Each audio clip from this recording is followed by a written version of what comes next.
പൂജ കഴിഞ്ഞില്ലല്ലോ പിന്നെ എങ്ങനെ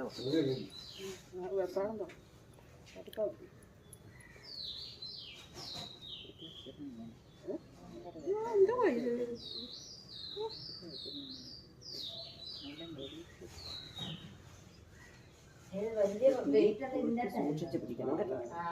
ഒന്ന് കത്തിച്ചിട്ട് ഇവിടെ 3 പ്രാവശ്യം ഒഴിയണം. എന്നിട്ട് അത് കിടക്കണം. എന്നിട്ട് പിന്നെ അവിടെ കൊണ്ടുവന്ന് ഭഗവാനെ എന്നിട്ട് ആദ്യ ഭഗവാനെ ഒഴിയണം. ആദ്യം മുളക് കത്തിക്ക് കത്തിച്ച് ആ ഗണപതി ഒരിക്കലും നിലവിളക്കിനൂടെ 3 വട്ടം ഒഴി.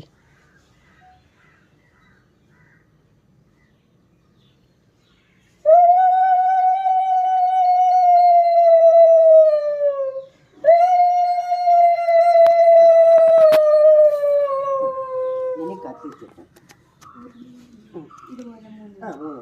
3 വട്ടം ഉരുളിയിൽ ഒഴിയണം. ആദ്യത്തേന് ഒഴിഞ്ഞിട്ടേ കിടത്താവുള്ളൂ. അല്ലല്ല പൂജയൊക്കെ കഴിഞ്ഞാൽ എനക്കാവും. പൂജിക്കുമ്പോൾ എനക്കേണ്ട കാര്യമില്ല. 3 പ്രാവശ്യം ഒഴി.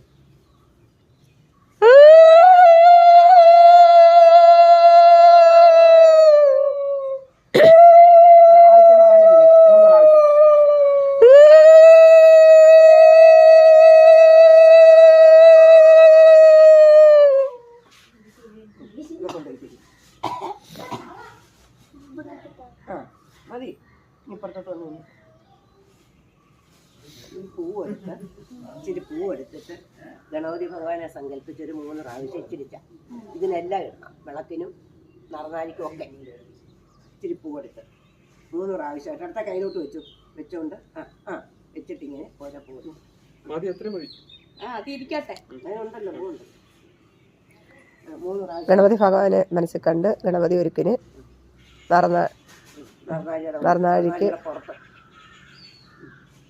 വിളക്കിന് മുമ്പിലത്തെ 3 വട്ടം വേണ്ടേ? നറുനാഴിയുടെ പുറത്തൊന്ന് വെച്ചാണ് 3 പ്രാവശ്യമായിട്ട് അങ്ങ് വാരിയിടാം. എൻ്റെ കയ്യിലിരിക്കുന്നത്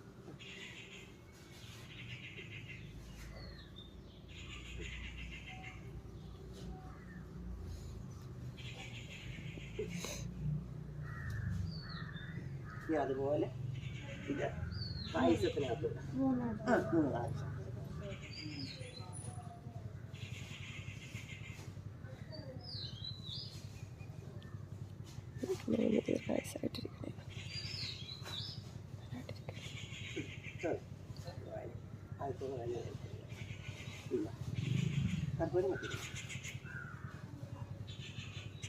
ഒരു വലിയ കർപ്പൂരം അങ്ങ് കത്തിക്കണം.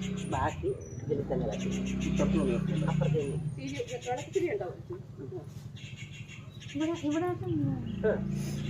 കുഴപ്പമില്ല. വടക്കോട്ട് നിന്നും ഗണപതി ഒരുക്കല്ലേ. ഇവിടെ ഇത് തന്നെ ഇത് കത്തിച്ച് അതെനിക്ക്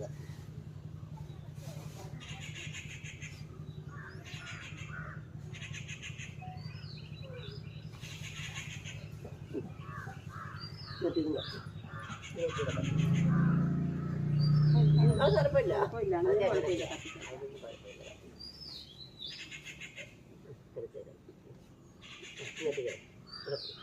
എന്നിട്ട് ഇതിന് 3 പ്രാവശ്യം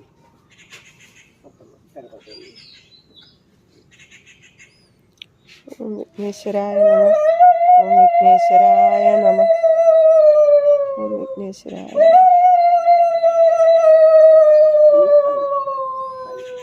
സൂര്യായ നമഃ എന്ന് പറഞ്ഞു.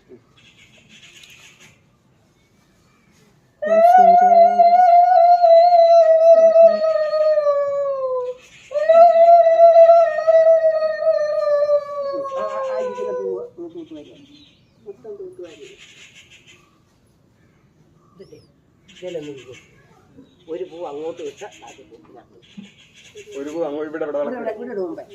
ഇട്ടിട്ട് ബാക്കി പായസത്തിൽ എവിടെ ഇട്ടാലും മതി. അതവിടെ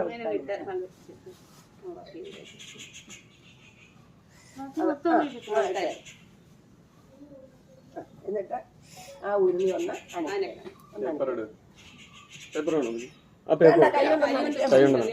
നീ ഒന്ന് അനക്കിയാൽ മതി.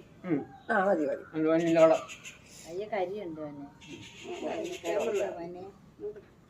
കഴിഞ്ഞില്ലയോ?